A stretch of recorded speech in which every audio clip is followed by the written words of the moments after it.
नमस्कार दोस्तों, हमारे YouTube चैनल स्टडी विद शक्ति में आपका हार्दिक स्वागत है। और हम पढ़ रहे थे वर्णमाला, और हमने वर्णमाला में जो पिछली क्लासें थी उसमें देखा था स्वर और स्वरों का वर्गीकरण। ठीक है, यहाँ तक कि हमने देखा था कि वर्णमाला किसे कहते हैं, और वर्णमाला में जो वर्णों की संख्या होती है वो कितनी होती है, 52 होती है। यानी हमारी वर्णमाला में मूलतः वर्ण कितने होते हैं, 52 होते हैं। और वर्णमाला को कितने भागों में बांटा जाता है, तो कितने भागों में बांटा जाता है, 2 भागों में। और मैंने आपको बताया था कि वर्णमाला किसे कहते हैं कि वर्णों के व्यवस्थित एवं सार्थक समूह को ही कहा जाता है वर्णमाला। और वर्णमाला को किसके आधार पर रखा गया है, यदि ये पूछा जाए तो वर्णमाला को रखा जाता है उच्चारण के आधार पर। उच्चारण के आधार पर मैंने आपको बताया कि जिस प्रकार कै कंठ से बोला जाता है, आप जानते हैं कि हमारा कै कबूतर भी कंठ से बोला जाता है, और ख भी कंठ से, ग भी कंठ से, और घ भी कंठ से, और ण भी कंठ से बोला जाता है। इसीलिए कहा जाता है कि वर्णमाला को किसके आधार पर रखा गया है, उच्चारण के आधार पर रखा गया है। और वर्णमाला के जो 2 भाग थे मैंने आपको बताया था, नंबर 1 था हमारा स्वर और दूसरे नंबर पर था व्यंजन, जिसमें से मैंने आपको नंबर 1 करा रहे थे हम स्वर।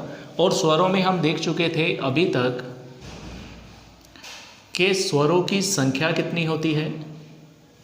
ठीक है, कम से कम स्वर कितने होते हैं, अधिक से अधिक कितने होते हैं। यहाँ तक कि हम देख चुके थे स्वरों का वर्गीकरण कितने प्रकार से किया जाता है। ठीक है, और स्वरों का वर्गीकरण जो 7 प्रकार से किया जाता है, हम सातों के साथ को ही कंप्लीट कर चुके थे। और आज हम देखेंगे कि संयुक्त स्वर क्या होते हैं। ठीक है, यानी जो हमारे संयुक्त स्वर हैं,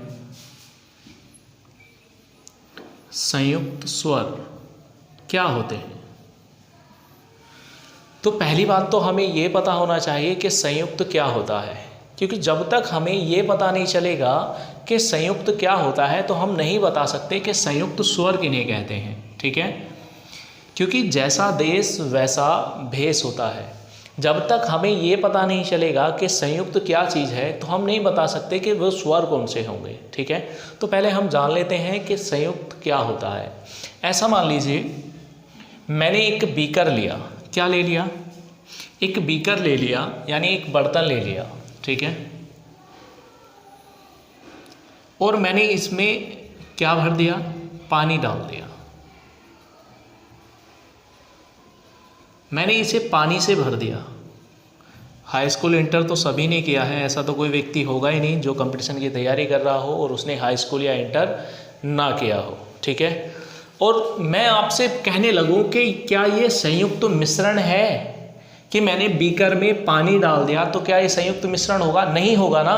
ठीक है, क्यों नहीं होगा, क्योंकि संयुक्त मिश्रण क्या होता है कि 2 से अधिक पदार्थ होने चाहिए, 2 या 2 से अधिक। यहाँ पर केवल मैंने पानी डाला तो ये संयुक्त नहीं कहलाया, लेकिन जैसे ही मैंने यहाँ पर चीनी डाली तो ये क्या कहलाने लगा कि भाई ये संयुक्त हो गया। क्या हो गया, संयुक्त हो गया। और जैसे ही मैंने इसमें नमक डाला तो क्या हो गया, संयुक्त हो गया।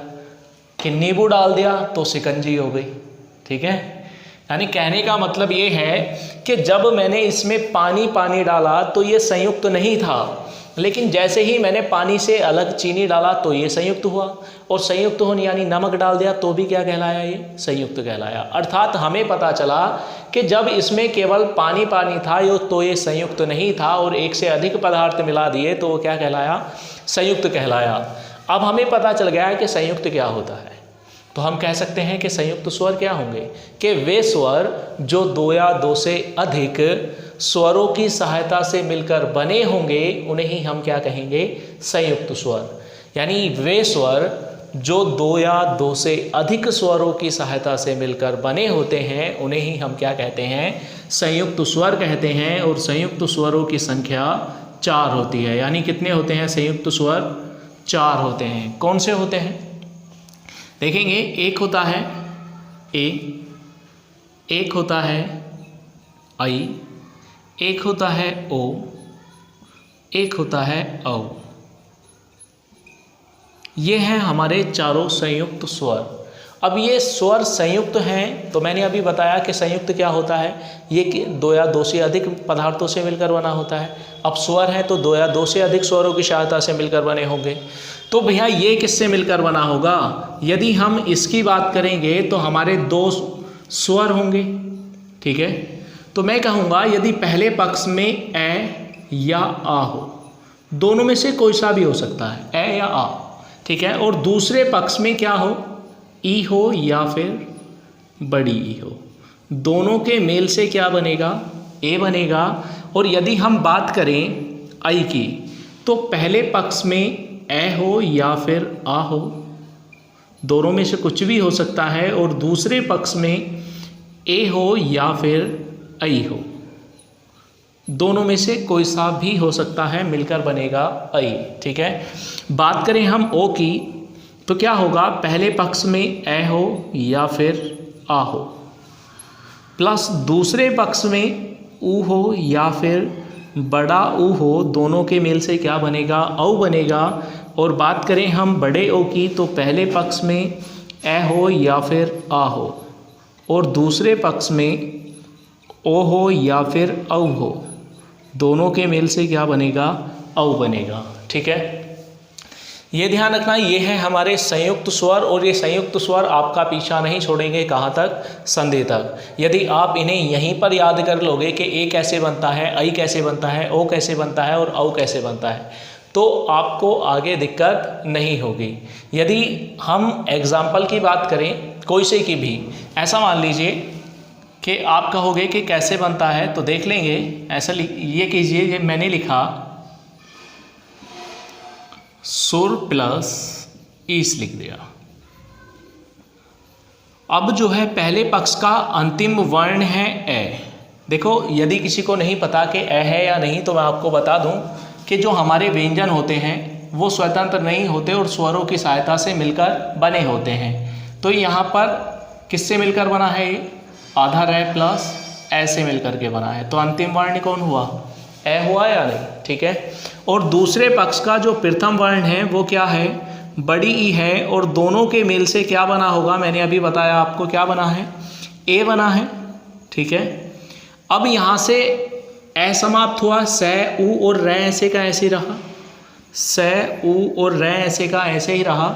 इधर से ए समाप्त हुआ, यहाँ से ई समाप्त हुआ, इन दोनों के मेल से क्या बना, ए बना, और ए की हमने मात्रा लगा दी, इधर से ई समाप्त हो गया था, बचा क्या, से। तो क्या हो गया, सुरेश। आपको पता चल गया होगा कि कैसे बनता है, ठीक है, कोई दिक्कत तो नहीं है। यदि हम बात करें बड़े ए की, तो सपोज कीजिए मैंने लिखा सदा प्लस एव, पहले पक्ष का अंतिम वर्ण क्या है, आ है, सभी को दिखाई दे रहा होगा ये तो, ठीक है। और जो दूसरे पक्ष का प्रथम वर्ण है वो क्या है, छोटा ए है, और दोनों के मेल से क्या बना होगा, बड़ा ए बना होगा, ठीक है। अब यहाँ से तो आ समाप्त हुआ, से और द तो ऐसे का ऐसे ही रहा, तो हमने लिखा से और द।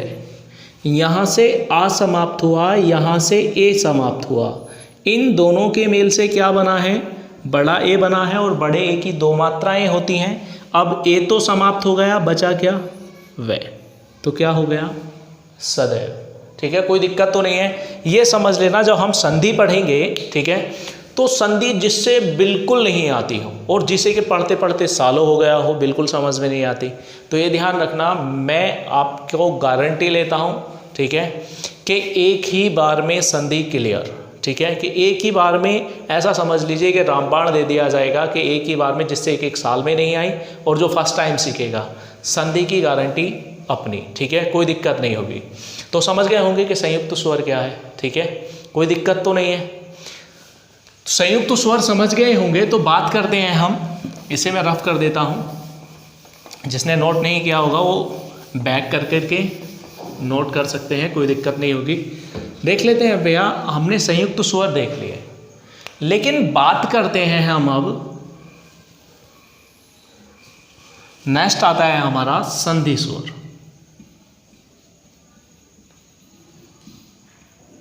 संधि स्वर वीडियो 2018 का पेपर जब क्वेश्चन पुटअप किया गया था तो वो यहीं से पुटअप किया गया था, ठीक है।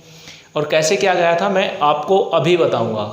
देखो एग्जामिनर कोई भी है वो हमें क्या करने की कोशिश करता है, कंफ्यूज, ठीक है, कि कहीं ना कहीं सोचने पर मजबूर करता है, ठीक है। हमें लगता है कि ये होगा, ये नहीं ये होगा, ठीक है, और हमें उसका पता भी रहता है। जैसे कि अभी देखेंगे हम, यदि आपसे कहा जाए कि संधि स्वरों की संख्या कितनी होती है, ठीक है, या संधि स्वर कौन से होते हैं, तो मैं आपको बता दूं संधि स्वर वे स्वर होते हैं जिनका प्रयोग संधि में स्वतंत्र रूप से किया जाता है। और स्वतंत्र रूप से हमारे संधि में केवल 7 स्वरों का ही किया जाता है, जिन्हें हम कहते हैं संधि स्वर। और संधि स्वर कौन कौन से होते हैं, बड़ा आ, बड़ी ई, बड़ा ऊ, ए, आई, ओ, औ। ये होते हैं हमारे 4 यानी 7 संधि स्वर जिनका प्रयोग संधि में स्वतंत्र रूप से किया जाता है, ठीक है। आपसे कहा जाए कि संधि स्वरों की संख्या कितनी होती है, तो हम ध्यान देंगे कितनी होती है, 7 होती है। और 7 के साथ आपके सामने लिखे हुए हैं। लेकिन यदि आपसे कहा जाए कि संधि स्वरों को कितने भागों में बांटा जाता है, तो संधि स्वरों को 2 भागों में बांटा जाता है। एक होता है हमारा जिन्हें हम कहते हैं दीर्घ स्वर, या फिर हम कह सकते हैं दीर्घ संधि स्वर। क्या कह सकते हैं, दीर्घ संधि स्वर।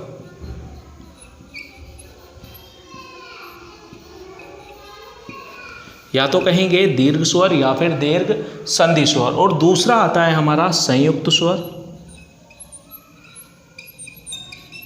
संयुक्त स्वर, या फिर हम कहेंगे संयुक्त संधि स्वर, संयुक्त संधि स्वर।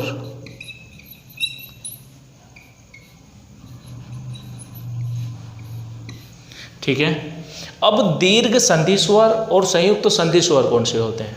देखो दीर्घ स्वर उन स्वरों को कहते हैं जो अपनी ही आकृति से मिलकर बने होते हैं, उन्हें कहा जाता है दीर्घ संधि स्वर। और जोन से अपनी आकृति से मिलकर बने होते हैं वो स्वर होते हैं हमारे बड़ा आ, बड़ी ई और बड़ा ओ। क्योंकि आप जानते हैं कि यदि मैं आपसे कहूं कि आ प्लस आ बराबर क्या बनता है, तो सभी को पता है क्या बनता है, आ ही बनता है। ठीक है। बड़ी ई प्लस ई बराबर भी क्या बनता है, ई। यानी अर्थात ये स्वर जो हैं अपनी ही आकृति से मिलकर बने होते हैं, इसलिए इन्हें कहा जाता है दीर्घ संधि स्वर या फिर दीर्घ स्वर।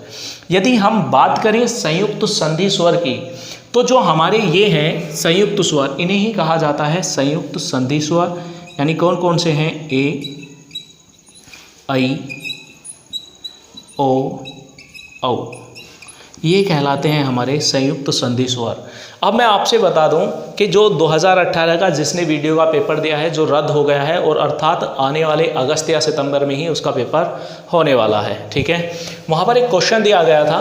क्वेश्चन क्या था देखेंगे, वहाँ पर 4 ऑप्शन दिए गए थे, ए, बी, सी और डी। और लगभग इस क्वेश्चन को 90 से 95% व्यक्ति गलत कर करके आए थे।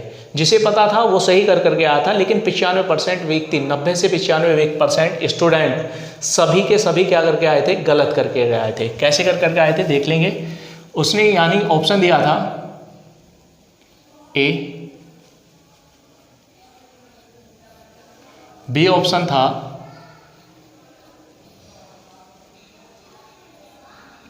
ओ, सी ऑप्शन था ए और डी ऑप्शन था औ। और क्वेश्चन कहा गया था कि निम्नलिखित में से दीर्घ स्वर कौन सा है। क्वेश्चन कहा गया था निम्नलिखित में से दीर्घ स्वर कौन सा है। अब क्या है, यदि आपने ये पढ़ लिए तो आपने बता दिया कि दीर्घ स्वर कौन सा है, लेकिन यदि आपने नहीं पढ़ रखा होता तो मैंने आपको स्वरों के वर्गीकरण में बताया था कि ये सभी के सभी क्या हैं, दीर्घ स्वर हैं। दीर्घ स्वरों की संख्या 7 होती है। यही तो लिखाया था। लेकिन जब तक हमने संधि स्वर को नहीं पढ़ा तो हमें पता है ये सभी के सभी दीर्घ हैं, तो आंसर क्या लगा करके आते हैं, ठीक है। तो आधे से लगभग 95% व्यक्ति यानी बच्चे, स्टूडेंट सभी के सभी क्या सोच करके आए थे कि ये क्वेश्चन विभाग ने गलत रख दिया, और गलत रखने के बाद कोई सा भी लगा दो आंसर हमें, यानी एक नंबर हमें आराम से मिल जाएगा। लेकिन ये ध्यान रखना विभाग भी सोच करके क्वेश्चन रख रहा है।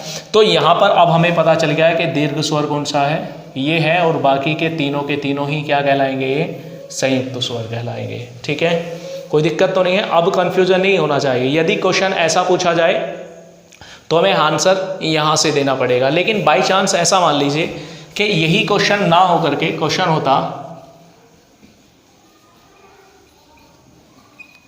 क्वेश्चन दिया होता ए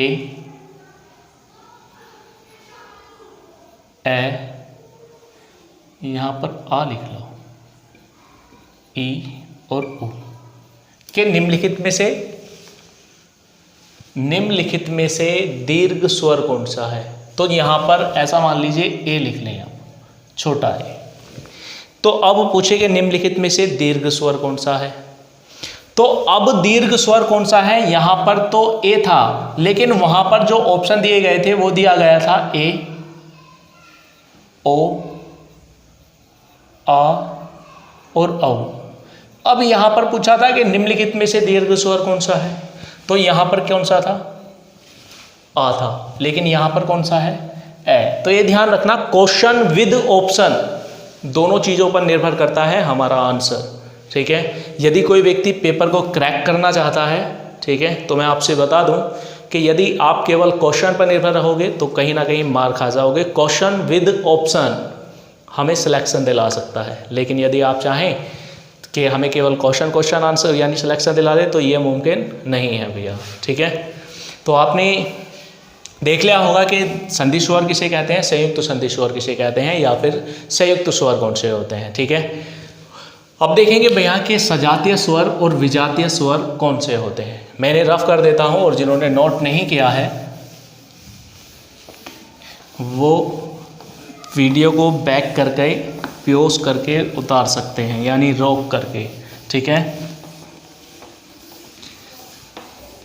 अब देखेंगे कि हमारे सजातीय स्वर क्या होते हैं, सजातीय स्वर और विजातीय स्वर। यदि हम बात करें नंबर 1 सजातीय स्वर की,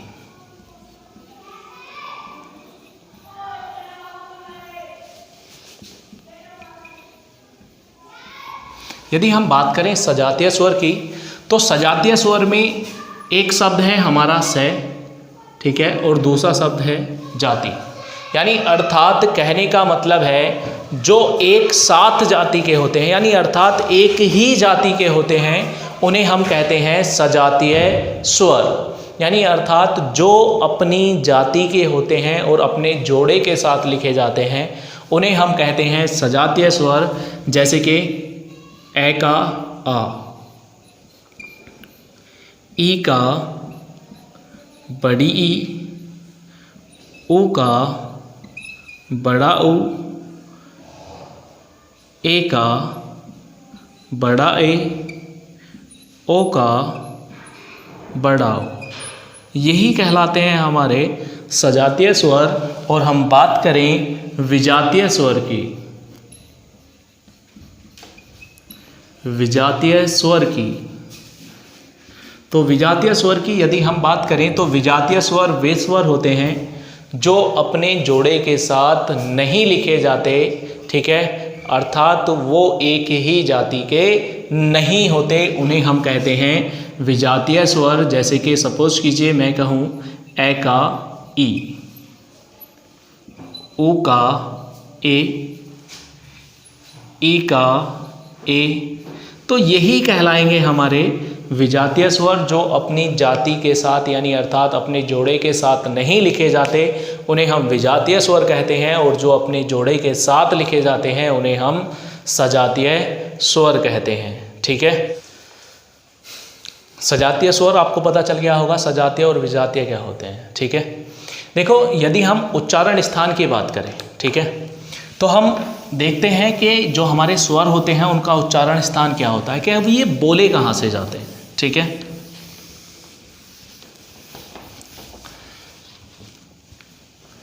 ऐसा मान लीजिए कि जो हमारे वर्ग हैं, अर्थात जो हमारे मुख के अलग अलग भाग हैं, वो 5 भागों से हमारे स्वर हों या व्यंजन हों, वो बोले जाते हैं। ठीक है, यदि हम बात करें कि जो हमारे मुख के अलग अलग भाग हैं, जिसमें हमारा नंबर 1 आता है कंठ, जिसे हम कंठे कह सकते हैं। ठीक है, दूसरे नंबर पर आता है हमारा तालु, जिसे तालव्य भी कह सकते हैं। तीसरे नंबर पर आता है मूर्धा, जिसे हम मूर्धन्य भी कह सकते हैं। और चौथे नंबर पर आता है हमारा दंत्य।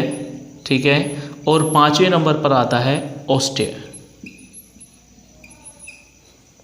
हम आज यहाँ पर पढ़ रहे हैं क्योंकि हमारे आज स्वर कंप्लीट हो जाएंगे, लेकिन जब हम व्यंजन पढ़ेंगे और व्यंजनों में एक वर्ग पढ़ेंगे तो वहाँ पर भी एक तालिका बनाएंगे, और तालिका बनाने के बाद हमें सब कुछ पता चल जाएगा कि कौन सा किस वर्ग से बोला जाता है, यानी उसका उच्चारण स्थान क्या होता है। लेकिन आज फिर मैं बता देता हूँ, दोबारा पढ़ेंगे तो उससे और जल्दी याद हो जाएगा। ठीक है, देखो यदि हम कंठ की बात करें तो कंठ से जो हमारा बोला जाता है वो बोला जाता है ए, आ,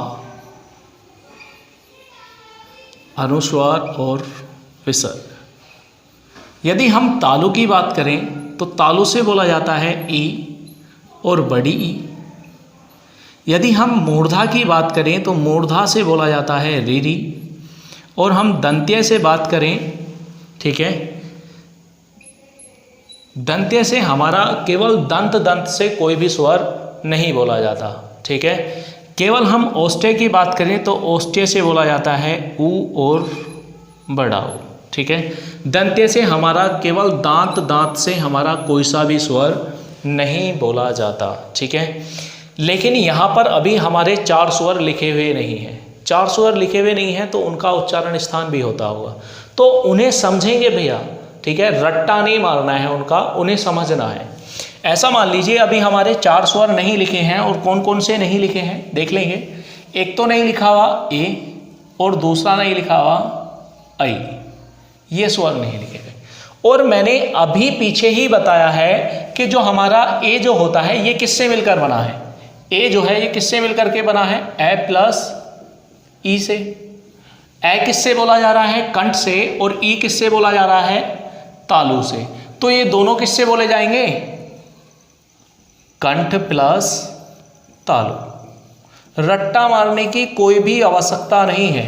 यदि आपको ये पता है, जैसे कि मैंने पीछे बताया था कि ए जो है किससे बोला जाता है, कंठ से, और ई किससे बोला जाता है, तालु से। क्योंकि आप सभी को पता है ए जो है किससे मिलकर बना होता है, ए प्लस ई बराबर, और ए किससे बोला जा रहा है, कंठ से, और ई तालु से। तो ये दोनों किससे बोले जाएंगे, कंठ प्लस तालु से।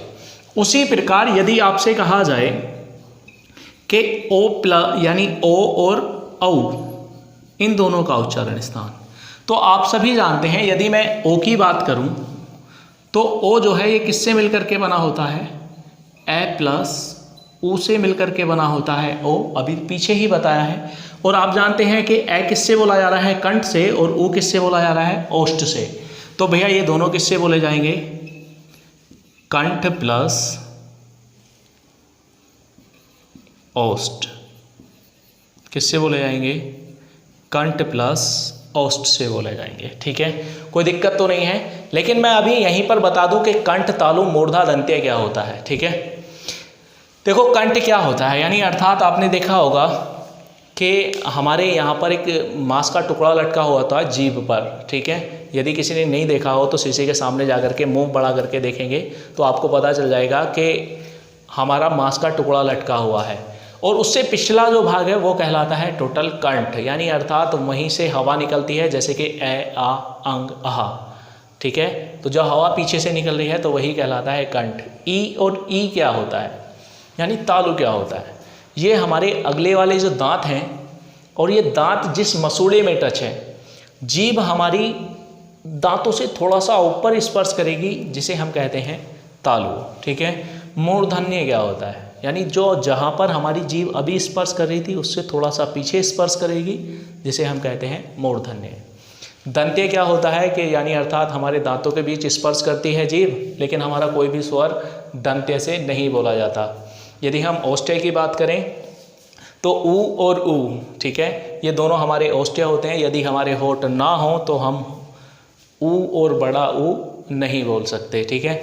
और जिक्र करेंगे जब हमारे व्यंजन आ जाएंगे टोटल तब, ठीक है, यानी तब और भी अच्छे से समझ में आ जाएगा जब हम पूरी तालिका एक ही जगह बनवा देंगे, ठीक है। एक ही तालिका में टोटल पता चल जाएगा कि कौन सा कै वर्ग है, कै किससे बोला जाता है, या छः किससे बोला जाता है, टै किससे बोला जाता है, ठीक है, पूरी तालिका में। और तालिका में वहीं पर एक साथ फिर दोबारा इन्हें लिखा देंगे, जो कि आपको अच्छे से और भी समझ में आ जाएंगे, ठीक है। तो मिलते हैं अगली क्लास में, और नेक्स्ट क्लास में हम देखेंगे व्यंजन, और व्यंजनों को पढ़ेंगे डीपली करके, ठीक है। और जो हमारी वीडियो पर नए हैं वो हमारे चैनल को सब्सक्राइब करें, और हमारी पिछली क्लासें देखना ना भूलें, ठीक है। और हमारी वीडियो को ज़्यादा से ज़्यादा शेयर करें। जय हिंद।